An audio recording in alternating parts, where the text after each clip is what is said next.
आमतौर पर घरों की छतों पर रखा एक नीला प्लास्टिक का ड्रम हाँ पानी भरने के लिए होता है या शायद कुछ पुराना सामान रखने के लिए। हाँ बिल्कुल, बहुत ही साधारण सी चीज है। पर सोचिए अगर यही ड्रम एक ऐसे राज को अपने अंदर समेट ले जिसे तोड़ने के लिए गैस कटर की जरूरत पड़े। एक ऐसा राज जो सीमेंट के ठोस पत्थर में जम चुका हो और जिसके अंदर एक रिश्ते के टूटने की, एक विश्वासघात की और एक बेहद ठंडे दिमाग से की गई हत्या की कहानी दफन हो। आज हम जिस केस पर बात करने वाले हैं उसे मीडिया ने ब्लू ड्रम मर्डर केस का नाम दिया।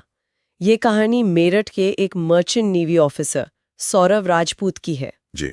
हमने इस केस पर एक काफी डिटेल्ड रिपोर्ट पढ़ी है और आज हम उसी के जरिए इस कहानी की तह तक जाने की कोशिश करेंगे। और हमारा मकसद सिर्फ ये बताना नहीं है कि क्या हुआ, सही कहा, बल्कि ये समझना है कि ऐसा हुआ क्यों। मतलब एक प्रेम कहानी इस भयानक मोड़ तक पहुंची कैसे। बिल्कुल, और यही आज की हमारी पड़ताल का फोकस रहेगा। हम उस रिपोर्ट के आधार पर घटना के क्रम को देखेंगे और साथ ही उस मानसिकता को भी समझने की कोशिश करेंगे जो इस पूरी साजिश के पीछे थी। चलिए शुरू करते हैं। तो शुरू करते हैं कहानी के उस हिस्से से जहां सब कुछ बिल्कुल परफेक्ट लगता था। इस केस की रिपोर्ट में सबसे चौंकाने वाली बात रिश्ते की शुरुआत है। सौरव राजपूत एक मर्चेंट नेवी ऑफिसर और मुस्कान रस्तोगी दोनों ने प्रेम विवाह किया था। मतलब बाहर से देखने में ये एक अच्छी कहानी लगती थी। हाँ बिल्कुल, लेकिन सौरभ का पेशा वो ऐसा था कि उन्हें साल में कई महीने जहाज पर समंदर में गुजारने पड़ते थे। और यहीं से मुझे लगता है कहानी में एक मनोवैज्ञानिक मोड़ आता है। अक्सर हम इसे सिर्फ अकेलापन कहकर छोड़ देते हैं कि लंबी दूरी के रिश्ते में एक साथी अकेला महसूस करने लगा। हाँ, लेकिन यहाँ मामला शायद उससे कहीं ज्यादा गहरा था। इसे आइडेंटिटी शिफ्ट या पहचान का बदलना कह सकते हैं। आइडेंटिटी शिफ्ट, इसका क्या मतलब है यहाँ पर? इसका मतलब है कि जब सौरभ महीनों तक दूर रहते थे तो मुस्कान की पहचान धीरे धीरे बदल रही थी। वो सिर्फ एक पत्नी नहीं रही, बल्कि एक स्वतंत्र व्यक्ति की तरह जीने लगी। अच्छा। उसकी अपनी एक दुनिया बन गई, अपना एक रूटीन, और उस नई पहचान, उस नई दुनिया में एक पुराना दोस्त साहिल शुक्ला वो बिल्कुल फिट हो गया। साहिल शुक्ला? जी। उनकी दोस्ती गहरी होते गई और एक अवैध संबंध में बदल गई। तो अब सौरभ की वापसी वो सिर्फ एक पति की वापसी नहीं थी? नहीं, वो मुस्कान की उस नई स्वतंत्र पहचान के लिए एक खतरा थी। मतलब ये लड़ाई अब रिश्ता बचाने या तोड़ने की नहीं रही। बिल्कुल, ये लड़ाई उस नई पहचान को बचाने की बन गई। ये तो बिल्कुल ही अलग नजरिया है। मतलब सौरभ अब एक प्यार करने वाले पति नहीं, बल्कि उस नई जिंदगी में एक अड़चन बन गए थे। हाँ, एक समस्या। और इसी सोच ने शायद उस साजिश की नींव रखी जो 3 मार्च 2025 को अपनी हकीकत तक पहुंची। और यहीं से सौरभ एक इंसान से एक ऑब्जेक्ट में तब्दील हो गए। अपराध मनोविज्ञान में इसे ऑब्जेक्टिफिकेशन कहते हैं। ऑब्जेक्टिफिकेशन? हाँ, जब अपराधी के मन में पीड़ित व्यक्ति एक इंसान नहीं रहता, बल्कि सिर्फ एक रास्ता का रोड़ा बन जाता है, तो उसे रास्ते से हटाने का ख्याल आने लगता है। और ये मानसिक बदलाव ही है जो इतनी ठंडे दिमाग से की गई क्रूरता को मुमकिन बनाता है। सही कहा। तो 3 मार्च को सौरभ अपनी यात्रा से घर लौटे। उन्हें कोई अंदाजा नहीं था कि जिस घर में वो प्यार और सुकून की उम्मीद लेकर आए हैं, वहां उनके खिलाफ क्या पकड़ा है। कुछ भी नहीं। उस रात मुस्कान ने डिनर बनाया और रिपोर्ट के मुताबिक बहुत ही सामान्य तरीके से उनके खाने में भारी मात्रा में नशीली दवा मिला दी। अब सोचिए, ये कोई गुस्से में उठाया गया कदम नहीं था। नहीं। नशीली दवा का इंतजाम करना, सही वक्त का इंतजार करना, खाने में मिलाना, ये सब एक सोची समझी स्क्रिप्ट का हिस्सा था। खाना खाते ही सौरभ गहरी बेहोशी में चले गए और उनके बेहोश होते ही मुस्कान ने साहिल को घर बुला लिया। यहाँ एक पल रुककर सोचना पड़ता है उस एक फोन कॉल के बारे में। वो सिर्फ एक कॉल नहीं थी, वो एक लाइन थी जिसे पार करने के बाद वापसी का कोई रास्ता नहीं था। सही कहा। और यही वो पल है जहां ये साजिश हकीकत बन जाती है। उस एक कॉल में विश्वासघात अपने चरम पर था। और उसके बाद दोनों ने मिलकर उस बेखबर इंसान की हत्या कर दी।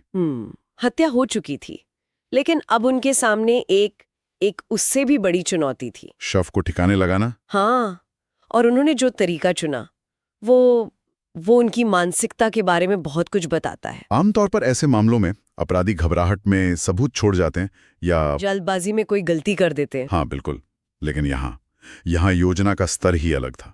रिपोर्ट के अनुसार सबसे पहले उन्होंने पहचान मिटाने के लिए शरीर के कई टुकड़े किए। फिर बाजार जाकर एक बड़ा सा नीला प्लास्टिक का ड्रम खरीदा।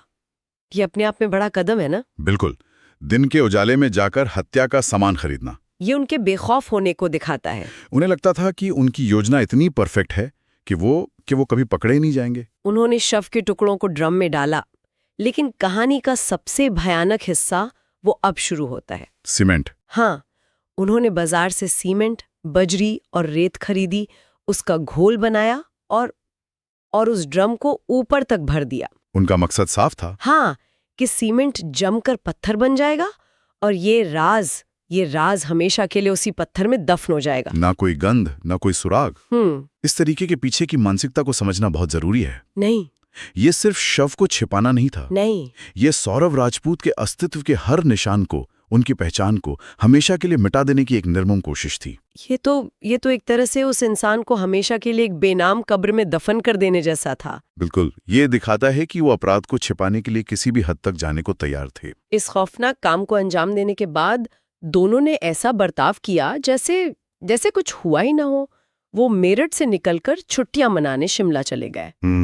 लेकिन मुझे एक बात समझ नहीं आ रही, अगर उन्होंने सबूत मिटाने के लिए इतनी मेहनत की, सीमेंट में शव को दफना दिया, तो फिर शिमला जाकर छुट्टियां मनाना? ये ध्यान खींचने जैसा है। हाँ, क्या ये हद से ज्यादा आत्मविश्वास था? ये एक दिलचस्प विरोधाभास है। अक्सर ऐसे अपराधी दोहरी मानसिकता में जीते हैं। अच्छा। एक तरफ उन्हें लगता है कि उन्होंने एक परफेक्ट क्राइम किया है और वो कभी पकड़े नहीं जाएंगे। दूसरी तरफ वो उस जगह से, उस अपराध के सीन से दूर भागकर खुद को मानसिक रूप से भी दूर करना चाहते हैं। तो शिमला जाना शायद इसी का हिस्सा था। हाँ, एक तरह से नॉर्मल जिंदगी में लौटने की कोशिश, ये दिखाने की कोशिश कि सब कुछ ठीक है। इसे क्रिमिनल साइकोलॉजी में कूलिंग ऑफ पीरियड भी कहते हैं। Cooling of period. अपराधी भावनात्मक रूप से खुद को अपराध से अलग कर लेता है ताकि वो सामान्य दिख सके। ये पछतावे की कमी नहीं, बल्कि पकड़े जाने से बचने की एक सोची समझी रणनीति होती है। लेकिन उनकी ये परफेक्ट योजना ज्यादा दिन नहीं चली और कहानी में जो मोड़ आया वो किसी पुलिस की जांच से नहीं, बल्कि खुद मुस्कान की वजह से आया। शिमला पहुंचने के कुछ ही दिनों बाद उसने अपने करीबी रिश्तेदार को फोन किया और सब कुछ उगल दिया। सब कुछ? हाँ, हत्या से लेकर शव के टुकड़े करने और उसे नीले ड्रम में सीमेंट से भरने तक की पूरी कहानी। और ये इस केस की सबसे बड़ी मनोवैज्ञानिक गुत्थी है ना? जो इंसान इतनी प्लानिंग करता है वो खुद ही अपना राज क्यों खोल देता है? हाँ, क्यों? यहाँ मनोविज्ञान का एक और दिलचस्प कॉन्सेप्ट सामने आता है जिसे अनडूइंग कहते हैं। अनडूइंग? ये एक डिफेंस मैकेनिज्म है जहां अपराधी अनजाने में अपने किए को पलटने की कोशिश करता है, अक्सर राज खोलकर या कबूल करके। वो सिर्फ अपराध के वजन से नहीं, बल्कि अपने ही दिमाग के एक हिस्से से लड़ रहा होता है जो सब कुछ ठीक करना चाहता है। तो ये अपराध बोध से ज्यादा अपने ही किए को मनोवैज्ञानिक स्तर पर अंडू करने की एक नाकाम कोशिश होती है। उस रिश्तेदार के तो होश ही उड़ गए होंगे ये सब सुन के। जाहिर है। उन्होंने एक पल भी बर्बाद नहीं किया और सीधे पुलिस को फोन कर दिया। उन्होंने पुलिस को वो सब कुछ बता दिया जो मुस्कान ने उन्हें बताया था। और यहीं से पुलिस का काम शुरू हुआ, जो अपने आप में एक बड़ी चुनौती थी। सूचना मिलते ही पुलिस की एक टीम मुस्कान के मेरठ वाले घर पहुंची। तलाशी लेने पर उन्हें कोने में वो नीला ड्रम मिल गया। रिपोर्ट बताती है कि जब पुलिस वालों ने उसे उठाने की कोशिश की तो वो इतना भारी था कि वो हिल भी नहीं रहा था। शक यकीन में बदल चुका था। हाँ, अब आप पुलिस की स्थिति सोचिए। उनके सामने एक ड्रम है, लेकिन वो उसे खोल नहीं सकते। अंदर सीमेंट का ठोस पत्थर है। ये सिर्फ एक ड्रम नहीं था, बल्कि एक फोरेंसिक पहेली थी। और सीमेंट से शव को निकालना, ये अपने आप में एक बहुत बड़ी चुनौती है। बिल्कुल। पुलिस को खास उपकरण यानी गैस कटर मंगवाने पड़े। उस ड्रम को काटना शुरू किया गया। वहां मौजूद हर शख्स की सांसें रुकी हुई होंगी। हाँ, रिपोर्ट में भी ऐसा ही लिखा है। सब शांत थे, बस मशीन की तेज आवाज गूंज रही थी। सीमेंट कट रहा था धीरे धीरे। और ये बहुत ही नाजुक काम था। फोरेंसिक टीम को ये सुनिश्चित करना था कि काटने की गर्मी या दबाव से अंदर मौजूद सबूत नष्ट न हो जाए। अच्छा? हाँ, अगर शरीर के टुकड़े सीमेंट के साथ बुरी तरह जम गए हैं तो उन्हें अलग करना बेहद मुश्किल होता है। ये फोरेंसिक टीम के लिए एक बहुत ही तकनीकी काम था। और फिर जैसे ही सीमेंट का एक हिस्सा अलग हुआ, सब सन रह गए। अंदर से जो निकला वो सौरभ राजपूत के छत विछत शरीर के टुकड़े थे। रिपोर्ट कहती है कि वो दृश्य इतना भयानक था कि वहां मौजूद तजुर्बेकार पुलिस वाले भी हिल गए। उस नीले ड्रम ने आखिरकार अपने अंदर दफन राज उगल दिया था। हाँ, और एक तरफ फॉरेंसिक टीम्स पहेले को सुलझा रही थी। तो दूसरी तरफ पुलिस की एक और टीम ने सर्वेलियंस की मदद से मुस्कान और साहिल की लोकेशन ट्रेस कर ली थी। दोनों को शिमला के एक होटल से गिरफ्तार कर लिया गया और मेरठ लाया गया। और पूछताछ में ज्यादा देर टिक नहीं पाए, दोनों ने अपना जुर्म कबूल कर लिया। उन्होंने बताया कि कैसे उनके अवैध संबंध के चलते सौरभ उनके रास्ते का रोड़ा बन गए थे और उन्हें हटाने के लिए उन्होंने ये पूरी साजिश रची। वो ये थी ब्लू ड्रम मर्डर केस की कहानी, एक प्रेम कहानी जो पहचान के बदलने, विश्वासघात और एक ठंडे दिमाग से की गई साजिश की भेंट चढ़ गई। अगर हम इस पूरी चर्चा को समेटें तो कुछ बातें साफ नजर आती हैं। पहली, कि कैसे एक रिश्ते में दूरियां सिर्फ अकेलापन नहीं बल्कि एक आइडेंटिटी शिफ्ट को जन्म दे सकती हैं, जो खतरनाक साबित हो सकता है। हाँ। दूसरी बात ये कि कैसे ऑब्जेक्टिफिकेशन की प्रक्रिया किसी इंसान को एक समस्या में बदल देती है और फिर उस समस्या को खत्म करने के लिए क्रूरता की सारी हदें पार कर दी जाती हैं। और आखिर में इंसान का अपना मनोविज्ञान ही उसका सबसे बड़ा दुश्मन बन सकता है, जैसा कि हमने अनडूइंग के कॉन्सेप्ट में देखा, जहां अपराधी खुद ही अपने किए का पर्दाफाश कर देता है। ये केस सिर्फ एक क्राइम स्टोरी नहीं है, ये इंसानी रिश्तों के अंधेरे कोनों और हमारे दिमाग की जटिलताओं को भी दिखाता है। बिल्कुल। एक गलत कदम कैसे अपराधों की एक ऐसी चेन शुरू कर सकता है जहां से वापसी मुमकिन नहीं होती। सच है, ये एक ऐसा दलदल है जिसमें इंसान एक बार उतरता है तो धंसता ही चला जाता है। बिल्कुल। और आखिर में ये मामला हमें एक गहरे सवाल के साथ छोड़ जाता है।